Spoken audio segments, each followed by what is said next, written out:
रब्बी जल्लल्लाह अल्लाहु अल्लाह मा फी क़ल्बी गैरुल्लाह अल्लाहु अल्लाह नूरे मोहम्मद सल्लल्लाह अल्लाहु अल्लाह ला इलाहा इल्लल्लाह अल्लाहु अल्लाह। अस्सलामु अलैकुम वरहमतुल्लाहि वबरकातुहू। हज़रात मोहतरम, आज हम इंशाअल्लाह अज़्ज़ा वजल अपनी इस मुख्तसर सी वीडियो में रहम व शफ़क़त के बारे में जानेंगे। हज़रात मोहतरम, दुनिया का हर इंसान, ख्वाह वो किसी भी मज़हब को मानने वाला हो, किसी भी धर्म को मानने वाला हो, किसी भी जाति या किसी भी समुदाय को मानने वाला हो, हर इंसान रहम और शफ़क़त का हकदार होता है। हर एक से प्यार मोहब्बत से पेश आना चाहिए, चाहे वो हमें जानने वाला हो, हमारा रिश्तेदार हो, हमारा घर परिवार का हो, या जिसको हम नहीं जानते, या जो दूसरा धर्म या दूसरी जाति का हो, उससे भी हमको प्यार मोहब्बत से ही पेश आना चाहिए। यही इस्लाम की तालीम है। आज हम इंशाअल्लाह अज़्ज़ा वजल अपनी इस वीडियो में रहम और शफ़क़त के ही बारे में जानेंगे। वीडियो पसंद आए तो वीडियो को लाइक करें, शेयर करें, और अगर हमारे मोहम्मदी चैनल पर नए आए हों तो इसे ज़रूर सब्सक्राइब करके बेल आइकन को भी ज़रूर दबाएं, ताकि इस तरह की तमाम इन्फॉर्मेटिव वीडियोज़ आप तक ज़रूर पहुँचे। आपसे गुजारिश है कि हमारे चैनल पर जितनी भी वीडियोज़ हैं आप ख़ुद भी देखें, अपने दोस्तों, अहबाब, रिश्तेदार और मिलने जुलने वालों को भी शेयर करें, ताकि ज़्यादा से ज़्यादा लोगों तक अल्लाह और रसूल का पैगाम पहुँचे और सवाब जारिया की सूरत में क़यामत तक आपको इसका सवाब मिलता रहे। हज़रात मोहतरम, रहम व शफ़क़त एक ऐसी आदत है कि इंसान को, अगर कोई इंसान इसको अपने अंदर अपनाता है तो उस इंसान को ये बहुत ही बुलंद मर्तबा और बुलंद मकाम अता करती है। खुदा की हर मखलूक, ख्वाह वो इंसान हो या जानवर, अगर वो रहम के लायक हो तो उन पर रहम करना और उनके साथ मेहरबानी और शफ़क़त का सलूक और बर्ताव करना, ये इंसान की बेहतरीन खसलत और आला दर्जे की काबिल तारीफ़ आदत है, और दुनिया व आखिरत में इस पर बेहद सवाब मिलता है। हज़रात मोहतरम, अगर कोई बड़ा है, यानी अगर कोई बड़ा इंसान है जो हमसे उम्र में बड़ा है, ख्वाह वो हमारे घर का हो या हमारे घर के बाहर का हो, ख्वाह वो हमारे मज़हब का हो या हमारे मज़हब के बाहर का हो, उससे हमेशा प्यार मोहब्बत से पेश आना चाहिए। अगर कोई भी इंसान, अब कोई बड़ा इंसान, सबसे पहले तो मैं बड़ों से ही शुरुआत करता हूँ कि अगर कोई बड़ा है तो हमेशा अपने छोटे से, ख्वाह वो उसके घर का बच्चा, उसका बच्चा हो या उसके घर के बाहर का कोई भी इंसान हो, अगर उससे उम्र में छोटा है तो हमेशा अपने छोटे से प्यार मोहब्बत और शफ़क़त से ही हमेशा पेश आना चाहिए। अगर कोई इंसान, कोई बड़ा आदमी अपने से उम्र में जो छोटा इंसान है उससे प्यार मोहब्बत से पेश आएगा, उससे शफ़क़त से पेश आएगा, तो वो इंसान हमेशा ऐसे मामलात करेगा कि हमेशा उसकी इज़्ज़त करेगा, उसकी तकरीम करेगा, और हमेशा उसके साथ ऐसा ही मामला करेगा कि कभी भी उसकी डिसरिस्पेक्ट वो इंसान नहीं करेगा। लेकिन अगर कोई इंसान ऐसा है जो अपने से छोटे पर रहम नहीं करता और ना ही उससे प्यार मोहब्बत से पेश आता है, बल्कि उसकी जहाँ तहाँ चाहे तौहीन करता रहता है, उसको कोई भी ज़र्रा बराबर उसका कोई भी इज़्ज़त नहीं करता और उसका कोई भी मामला वो नहीं करता, तो इससे ये होगा कि उसके दिल में वो इंसान सामने वाला जो उससे बड़ा है उसकी भी इज़्ज़त करना छोड़ देगा। एक बहुत ही मशहूर कौल है कि गिव रिस्पेक्ट टेक रिस्पेक्ट, यानी अगर तुम ये चाहते हो कि तुम्हारी कोई इज़्ज़त करे तो सबसे पहले तुमको दूसरे की इज़्ज़त करना चाहिए। अगर तुम भी सामने वाले की इज़्ज़त करोगे तो हमेशा तुम्हारे जो सामने है, ख्वाह वो छोटा हो या बड़ा, वो भी तुम्हारी इसी तरह इज़्ज़त करेगा। तो इसी तरह अगर कोई बड़ा आदमी है और सामने वाला उससे कोई छोटी उम्र का है, तो हमेशा उससे प्यार मोहब्बत से पेश आए, उसके घर का हो या उसके घर के बाहर का हो, कोई भी हो, हमेशा उससे प्यार मोहब्बत शफ़क़त से ही पेश आना चाहिए। अगर वो इस तरह करेगा तो कभी भी छोटा आदमी कभी भी बड़े की बेइज्जती नहीं करेगा। आम तौर से बड़े लोग ये बहुत ज़्यादा इस चीज़ का रोते रहते हैं कि आजकल बच्चों में अदब ख़त्म हो गया है, बेअदब हो गए हैं बच्चों के अंदर आज बिल्कुल इज्जत नहीं करते बड़ों की, इस तरह का बहुत सारे मामला वो कहते रहते हैं। लेकिन ये बात हमेशा जहन में रखें कि ये हक भी सबसे पहले बड़ों पे बनता है कि वो छोटों से प्यार मोहब्बत से शफकत से पेश आए। अगर कोई बड़ा अपने छोटे से प्यार मोहब्बत और शफकत से पेश आएगा और उनकी इज्जत करेगा तो कभी भी वो छोटा बड़े की बेइज्जती नहीं करेगा।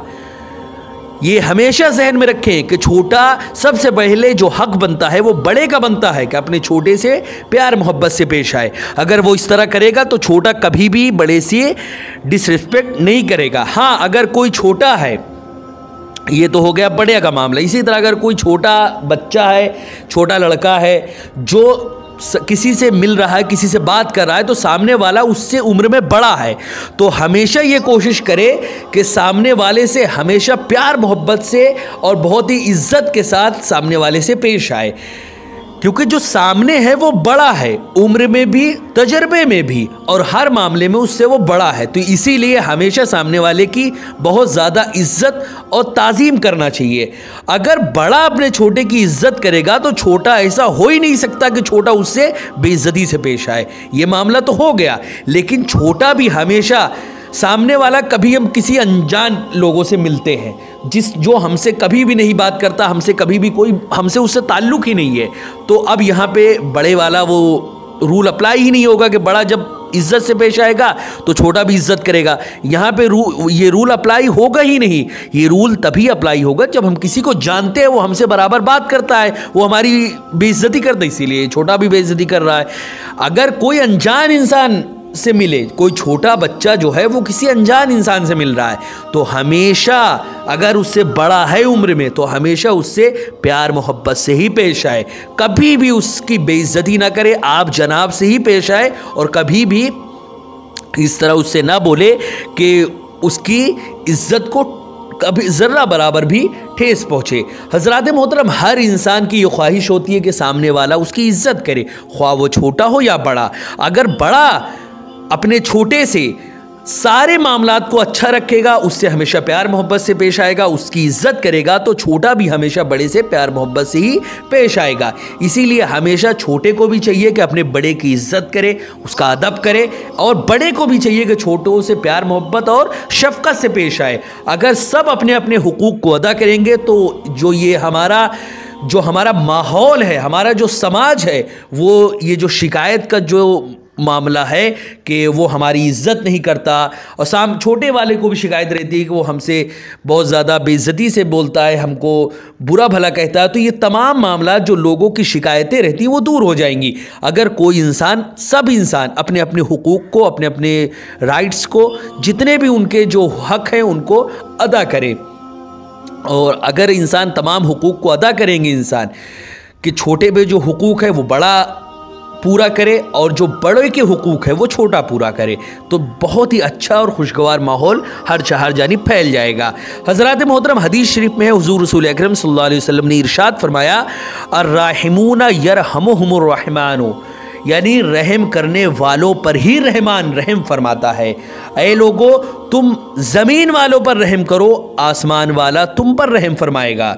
ये हदीस में है, हुजूर रसूल अकरम सल्लल्लाहु अलैहि वसल्लम का फरमान है कि रहम करने वालों पर ही रहमान रहम फरमाता है। यानी अगर कोई इंसान अपने सामने, अगर कोई जानवर है, कोई परिंदा है, या कोई इंसान है, कोई भी है, अगर सामने उसके कोई भी हो, हर इंसान पर, हर जानवर पर अगर कोई इंसान रहम करेगा, बिला वजह कभी भी किसी भी जानवर को तकलीफ़ नहीं देना चाहिए। अगर आप अपने घर में कोई जानवर पाले हैं, बकरी, गाय, भैंस या कोई भी जानवर, तो कभी भी उसके ऊपर ज़र्रा बराबर जुल्म ना करें। आप गुस्सा में है, किसी वजह से वो आपको वहाँ जाना पड़ा, आप उसको मारने लगे, या आप उसको चारा दे रहे हैं, कहीं का गुस्सा है उस बेचारे जानवर पर आप उतार रहे हैं, तो इस तरह के मामलात से हमेशा बचे। या आप दूध दूह रहे हैं, थोड़ा बहुत जानवर है वो तो थोड़ा बहुत वो करेगा ही, नाटक थोड़ा बहुत वो किया, आप उसको धड़ इधर लाठी से मारने लगे या डंडस मारने लगे। या आप दूध दूह रहे थे जानवर का, तो उसने लात मार दिया, दूध गिर गया, तो आप फिर उठाएं लाठी और सैकड़ों लाठी उस पर गिरा दिए। तो ये सभी चीज़ें जुल्म की श्रेणी में ही आता है और ये सभी चीज़ें जानवरों पर जुल्म करना ही कहलाता है। इसीलिए हर इंसान को चाहिए कि कभी भी ना किसी जानवर पर जुल्म करे, ना ही किसी इंसान पर जुल्म करे, ना ही किसी परिंदे पर जुल्म करे। अगर आप किसी परिंदे, जो खाने वाले परिंदे होते हैं, उनका शिकार आप करना चाहते हैं तो खाने वाले परिंदे का ही शिकार करें, और अगर आपने शिकार किया है तो आप उसको खाएं। पहली बात तो छोटे छोटे परिंदे जो मुश्किल से बमुश्किल एक बोटी अगर किसी में निकलना है तो बिला वजह ऐसे छोटे छोटे परिंदों को मारने का कोई फ़ायदा नहीं। उन बेचारे परिंदों को छोड़ दें। बड़ा अगर कोई परिंदा है और खाने वाला है तो उसका अगर आप शिकार करना चाहते हैं तो शिकार करें और खाएं भी उसको। ये नहीं कि शिकार शौक में कर लिया फिर फेंक दिया, ऐसा नहीं। शिकार आपने किया तो आप खाएं आप उसको। इसी तरह अगर शिकार नहीं करना तो अगर खाना नहीं है तो कभी भी शिकार ना करें। और वो परिंदे जिनको इंसान खाता भी नहीं है, बस अपने शौक की वजह से शिकार करता है, इससे अल्लाह रब्बुल इज़्ज़त बहुत नाराज़ होता है। उसी के बारे में हदीस में हुजूर ने फरमाया कि रहम करने वालों पर ही अल्लाह रहम फरमाता है। ऐ लोगों, तुम ज़मीन वालों पर रहम करो, आसमान वाला जो है वो तुम पर रहम फरमाएगा। हज़रात मोहतरम, इसी को शायर ने कुछ यूं कहा, करो मेहरबानी तुम अहले ज़मी पर, खुदा मेहरबान होगा अर्शे बरी पर। यानी अल्लाह रब्बुल इज़्ज़त खुद तुम्हारे ऊपर रहम करेगा अगर तुम ज़मीन वालों पर रहम करोगे। हज़रात मोहतरम, इसी तरह नरम खुई यानी नरमी, इंसान नरम आदत जो होती है, मेहरबानी और रहम करम की जो आदत होती है, ये खुदावंद करीम की बहुत बड़ी नेमत होती है। हदीस शरीफ में है कि जिसको रिफ्क और नर्म दिली की आदत खुदावंद करीम की तरफ से अता कर दी गई, उसको दुनिया और आखिरत की भलाइयों का बहुत बड़ा हिस्सा मिल गया। और जो नर्म दिली और रहमो मेहरबानी की खसलत से महरूम कर दिया गया, वो दुनिया और आखिरत की भलाइयों से भी महरूम कर दिया जाता है। इसीलिए हमेशा हर इंसान को चाहिए कि अपने अंदर रहमो शफ़क़त और नरमी का मामला हमेशा अपने अंदर पेवस्त रखे। कभी भी किसी इंसान पर, ख्वाह वो किसी भी मजहब का मानने वाला हो, हिंदू हो, मुस्लिम हो, सिख हो, ईसाई हो, कोई भी हो, जो खुदा को मानने वाला भी नहीं है, उस पर भी कभी भी जुल्म ना करे। क्योंकि इस्लाम की तालीम यह है कि अल मुस्लिमो मन सलिमन नास मिन लिसानी व यदी। मुसलमान वो होता है जिसके हाथ और ज़बान से दुनिया का हर इंसान, ख्वाह वो किसी भी मजहब को मानने वाला हो, किसी भी धर्म को मानने वाला हो, उसको तकलीफ ना पहुँचे। ये इस्लाम की तालीम है, यही इस्लाम का सबक है और यही अल्लाह रसूल का हर इंसान को, हर मुसलमान को हुक्म है। हज़रात मोहतरम, वीडियो पसंद आए तो वीडियो को लाइक करें, शेयर करें, और अगर हमारे मोहम्मदी चैनल पर नए आए हों तो इसे ज़रूर सब्सक्राइब करके बेल आइकन को भी ज़रूर दबाएं। अस्सलामु अलैकुम वरहमतुल्लाहि वबरकातुहू।